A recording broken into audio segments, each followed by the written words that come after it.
Have you ever wanted to learn how to dance salsa in paradise? If so, you're in the right spot. Learn how an American woman teaches tourists and beginners in Panama how to fall in love with salsa dancing, making every lesson a celebration. Whether you're planning a visit or you're already living in Panama, this woman's story will get you moving and grooving in no time. Join us as we shimmy into this inspiring story and see how you can become part of Panama's vibrant dancing culture. Don't miss out on the rhythm. Watch now and discover the magic of dance with Salsa Safari. Welcome to the Panama Podcast, from dreaming to doing. I'm your host, Melissa Darnay, an American who's been living her someday, every day since 2012. Get ready for a weekly dose of Panama sunshine and inspiration, from hilarious expat adventures to insider tips on living, investing, and having a blast in Panama. Curious to learn more? Go to choosepanama.com and snag your free copy of Panama Uncorked. Martha Gustafson is the founder of Salsa Safari, located in Casco Viejo, otherwise known as Old Town in Panama City. Martha, what is Salsa Safari, and how is it different from a traditional dance studio? Thank you for having me, and thank you for that question. Salsa Safari is designed to take people from beginning steps to dancing in the wild, in the club, in one session. That's the difference of Salsa Safari. Before we get too far into salsa speak, I'd like our listeners to get to know you a bit. First of all, where did you grow up? I grew up in Denver, Colorado. And how long have you been in Panama? 7 years ago now, I moved to Panama. What brought you to Panama? I actually started my salsa company in Cuba, and I wanted to be closer to that company. So I wanted to live somewhere in Latin America, and Panama fit all of my criteria. So how long have you actually lived in Panama? I'm starting my 7th year in Panama. What do you like best about Panama? Well, how much time do you have? The more time I spend in Panama, the more I like it. And choosing what I like best could take some time. But I really love the warm culture. I love how welcome I feel here. I love how easy it is to transition from living in the United States to living in Panama. I love that I can get around just fine while I'm still learning Spanish. Don't judge me.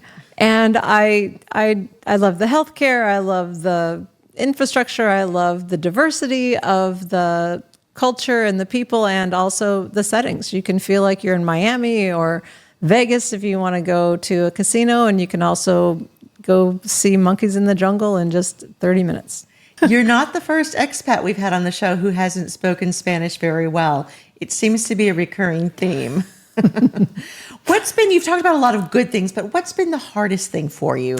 Probably just not being able to have Sunday dinners with my mom, things like that. Although she does visit often, I'm very popular with my family now that I live in Panama.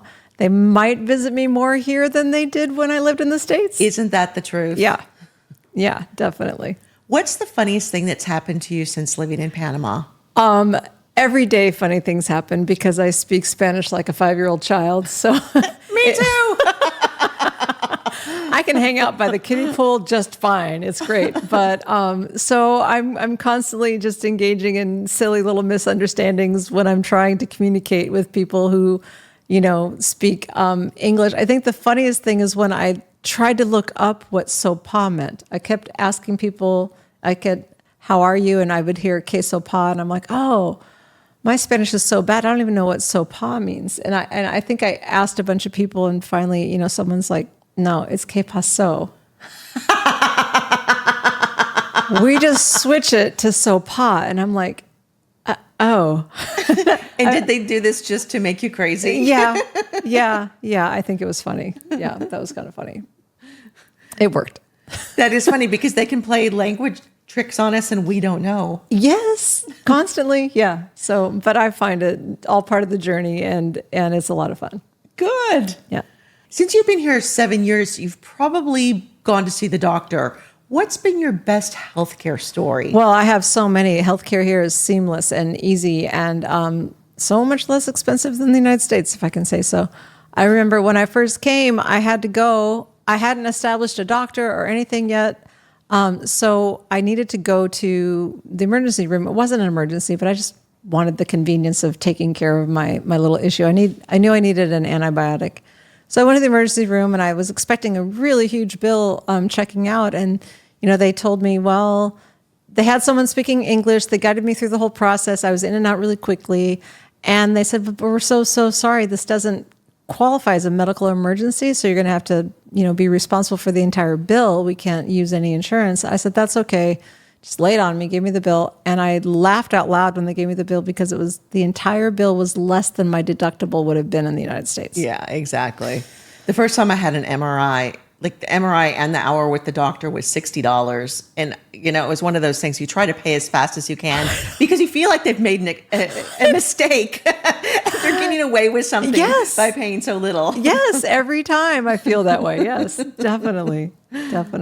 Switching gears, how did you get into salsa dancing?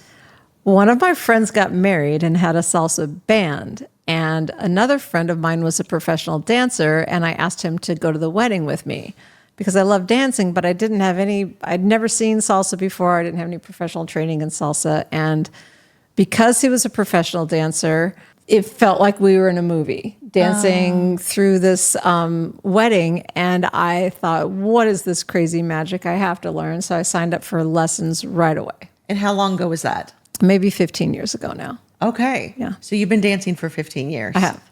Yes. Okay. And then what led you from I'm dancing, I'm enjoying dancing, I'm taking dance classes to I'm opening a dance studio? Well, it was a progression. I loved dancing so much and I couldn't take as many lessons as I wanted. I couldn't learn fast enough. So someone suggested, well, why don't you get on a ladies choreography performance team? And I was like, I don't want to perform. But I did to learn more steps for social dancing. And then by the time you spend all that time with women and you become friends and it's time to perform, they're like, oh, come on, just perform with us. I'm like, oh, okay.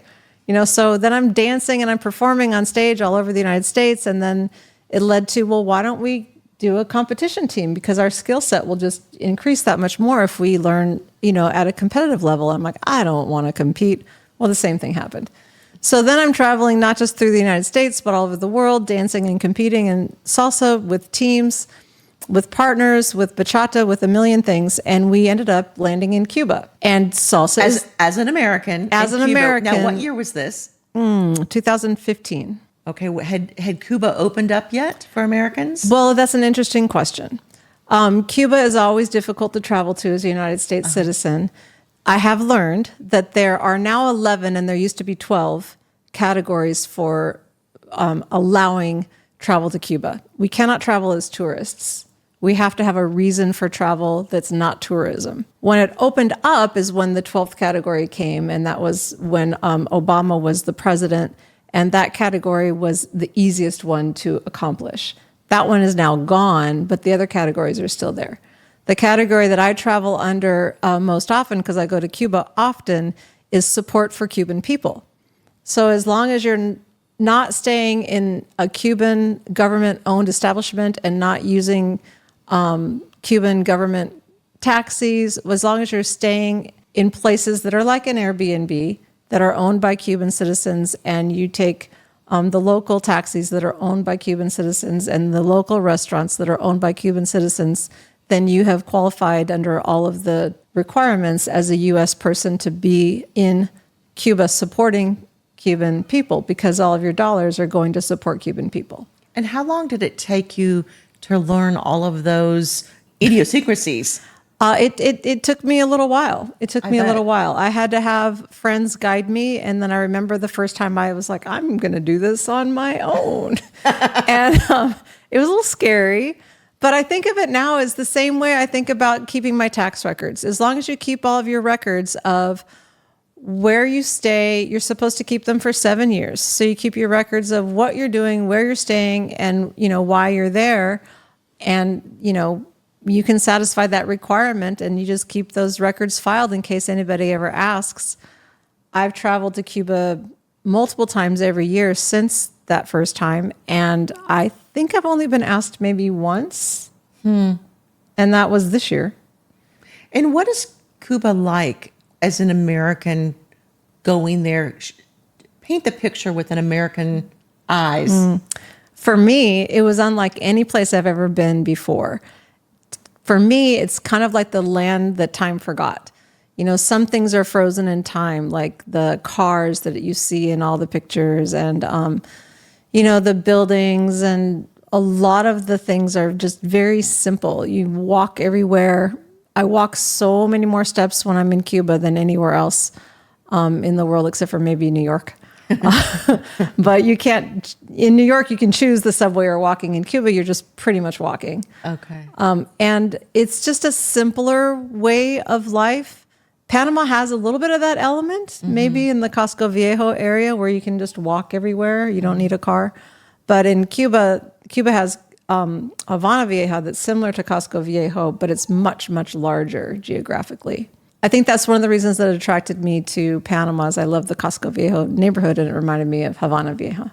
Cuba is just hard to describe because there aren't a lot of reference points. It's not like any other place that I've been. I think when you said frozen in time, I think that says a lot because when we see movies, you see cars from the 50s. Right.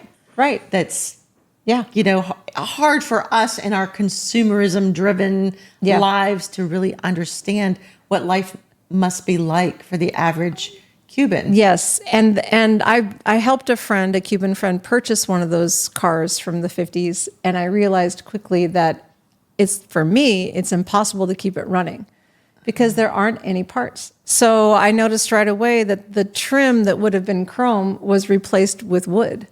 Oh. And any part that breaks, Cubans have to engineer the replacement because they're no longer available. They're not available. Oh. Plus you add, the blockade and different, constraints on trade and economic pressures. And, Cuba doesn't have a large influx of goods. It's isolated. It's an island, and there's the geopolitical forces that keep it the way it is. It's very hard to replace anything in Cuba. So I'm very ginger with getting in and out of a Cuban person's car that they're running as a Cuban style Uber. I don't touch a door handle. I don't open or close the door because I don't want to be the person responsible for breaking it because they're very. Right. Yes, I'm very tender with all of their goods because if it breaks, it's likely broken for a long time if it's ever fixed. It's not easily replaceable. How interesting. So you started this salsa business because you wanted to start it in Cuba, but you knew you couldn't actually have this business in Cuba. Right. So let's talk about that brainwave journey that took you from the U.S. to Cuba to Panama. Yes. So when I landed there dancing salsa is so different in Cuba. And for me, it was ground zero. I needed more of it. So I kept going back and taking more lessons and going back and taking more lessons because the style is just different. And I was in love. So when I first got the idea for the company is I felt some guilt having the privilege of coming and going and seeing my friends really struggle to eat every day in Cuba. And I wanted to find a way that they could make money and I wouldn't have to worry about them in between my trips. So Airbnb started their experiences around the time that I started going to Cuba. I remember seeing that Airbnb announced, hey, we have this new product coming. It's called Airbnb Experiences. Find things to do in different places around the world. And they originally opened in just a few cities and Havana was one of them. So I was like, oh, maybe I can start a salsa company, right? And latch onto the back of Airbnb. Exactly, right? So I said, I am Martha, and I want to have my Cuban friends teach tourists how to dance in Havana. And they said, no, thank you. Oh, okay. And I was like, well, okay, it's Martha again. How about if we do it like this? I'm like, no. So it took a long time. I think it took me several applications. I don't remember how many before Airbnb accepted my proposal. Okay. And we're off and running. So in Cuba, because I can't own anything, I couldn't have a dance studio there.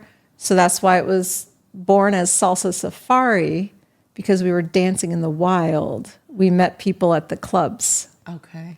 So we would say, okay, meet us at this club at 8:00.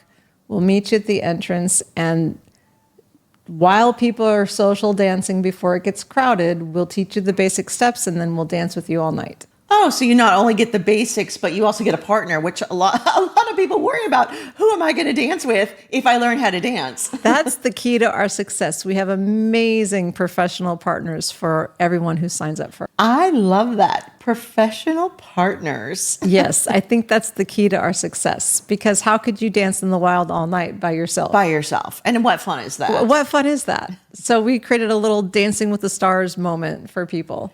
So your business started in Cuba, but were you in Panama at that time, or No. were you still in the U.S.? I was trying to travel from the States to enough times to keep it going and running. And, that's why I wanted to move closer. That's why I started looking around, and Panama just became my destination. So then you moved to Panama. How long did it take while you're trying this? Now Airbnb has accepted you. Yes. You're still living in the U.S. Yes. How long between the time Airbnb accepted you and the time you moved to Panama? Airbnb accepted me in, I think, 2016, and I moved to Panama in 2018. Okay, 2 years. And then what did you do? You landed in Panama. Then what? I opened Salsa Safari Panama. Okay. Yes. But you didn't have your studio then. No. We still kept the model that I had started in Havana, where we would just meet people out dancing in the wild. Lessons. I love that. Dancing in the wild. Because nightclubs are a little bit wild, right? It's like being in the wild. Yes, and it's so nice to have an escort, Exactly. Yes. An escort. and a group or an escort, or someone to sit at your table with you, so you're not awkward looking around. Who am I going to dance with? Yes. So we started out here the same way we started in Havana, just dancing in the wild.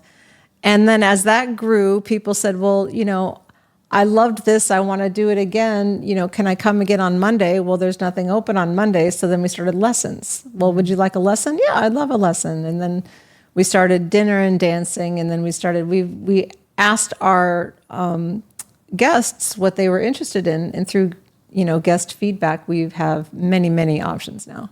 Now, are most of your students visitors and tourists? I would say yes. Now, most of our students, I'd say 80% are visitors and tourists. Okay. So they're people who, one of the things that's been on their bucket list on vacation is to learn how to salsa dance. Yes. So you give them the basics, Yes. here's a quick lesson, and then take them to the clubs. Yes. And they love it. You can see our feedback on TripAdvisor or Airbnb or anywhere. You can see Salsa Safari feedback, and many people say it was the highlight of their entire trip to Panama. Oh, I love and that that. makes us so happy. I love that. I started salsa dancing in the pandemic, and it's one of those things I cannot go a day without salsa dancing. And if I do, I don't feel the same. It's absolutely addictive in the best way possible. In the best way possible. Yeah, I feel the same. You don't want to see me on a day I haven't danced. It's not a good idea. So how do you get your clients? We advertise on Airbnb. We're also on TripAdvisor. I always ask how they found us. You can just do a Google search for Salsa Panama and we'll pop up. We have a website. We're on Google Maps. It's not hard. You kind of trip over us if you're looking for salsa in Panama. Okay, so your website is salsasafari.com. Website Salsa Safari. Facebook is Salsa Safari. Instagram Salsa Safari. Yes. Okay, great. So in 2018, you moved to Panama, but you didn't open your studio until about a year ago. So that's a lot of years of no studio. How many times were you taking people to Cuba during this time? I was going back and forth because we had students in Cuba and students in Panama. Okay. Just continually since I started first in Havana. But then we started taking people because people would ask, our students here would ask, oh, we saw you on Airbnb here and we saw that you have another chapter in Havana. How does that work? I want to go to Cuba. How do you go to Cuba? I'm a U.S. citizen. And I would try to coach them, but it's a long coaching conversation. And, not everyone feels comfortable just going on their own, for the first time, especially if you're like me and you speak Spanish like a 5-year-old child. Right. So we ended up, again, just by student feedback, by guest feedback, starting these trips. So it started out once a year, and then it became more like, then twice a year. Now it's more like once every quarter. Okay. And when you take groups to Cuba, how big are the groups? Tiny. We take very small groups. It's just like we want personalized service over, because there's a million tour companies that will take you to Cuba, but our students are people that are passionate like us about salsa and want the experience of dancing every day. This is an interesting and maybe sad fact. As many times as I've been to Cuba, I've had to get a new passport because my passport was full of stamps to Cuba. I've never been anywhere but Havana because I'm a one-trick pony. My passion is salsa. Right. And so, I love nature. I just don't want to get any of it on me. Kindred spirits. So yeah, I'm not going to go horseback riding or doing all the other things that people love and enjoy about Cuba. That's not me. We go to dance. Okay. And then come back. And then when you go to dance, is it typically 4 or 5 days?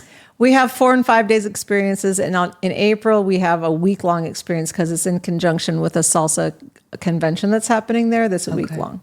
On your website, you talk about how one of your missions is to help the artists of Cuba. Why is this so important to you?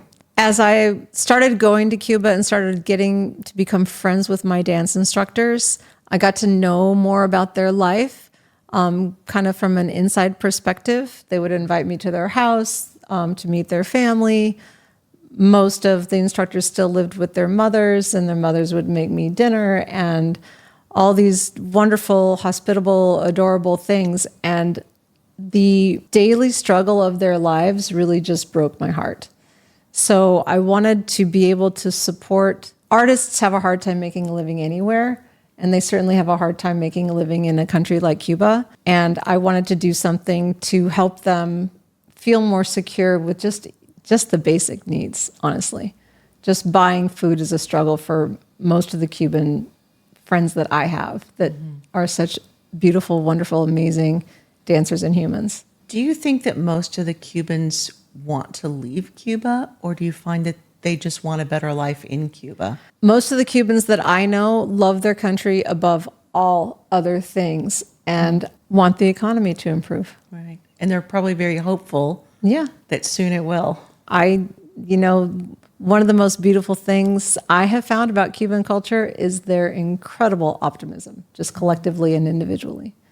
It's inspirational. And I've never been, but being part of the salsa culture, if you will, I feel like salsa is probably more ingrained into the day-to-day lives of Cubans than it probably is anywhere else in the entire world. One of the reasons I'm addicted to going so much is every street corner has a cafe with a live Cuban band. And people just dancing. Yes. You dance at breakfast, you dance at lunch, you dance at dinner, you dance in between, there's Cuban salsa is my favorite genre, and every taxi is playing it, every house is playing it, it's just such a celebration. And the concerts are free or cheap for Cuban citizens, and they're daily. The live bands are daily. So you get to go see Havana Primera, you get to go see Michael Blanco, you get to go see these amazing artists who are world famous. And you see them up close and personal. They're as close, when they're performing, they're as close as you and I are. And if you say, hey, can I take a selfie with you? They'll bring you on stage and you take a selfie while they're performing. Oh my gosh, that gives me chills. Because they're performing for their people. Yeah. They're performing for the Cubans. And how amazing, we know so many Americans who have everything and complain about so much. People who have very little and find reasons to dance at breakfast.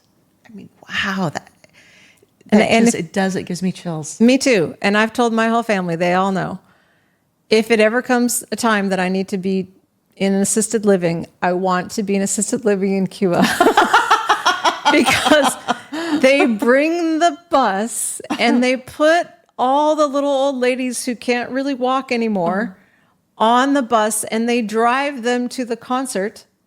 And they put them in the front row. Because in Latin America, mama is super important. Yes, and so is grandma and great grandma. And so the little old ladies get the VIP table section in the concerts. The rest of us are standing in the back, and they have space to dance. And it starts out, slow, but by the end of the time, they've all pushed back from their tables, and their little canes or their walkers are pushed to the side, and they're dancing. And in salsa, we say, it's smooth like butter when you're seasoned. Right. When it just is from your soul and the joy. And I'm like, that's how I want to. In that movement, I can just see an 85-year-old Yes. shriveled little grandma just Yes. dancing such a beautiful movement. Yes.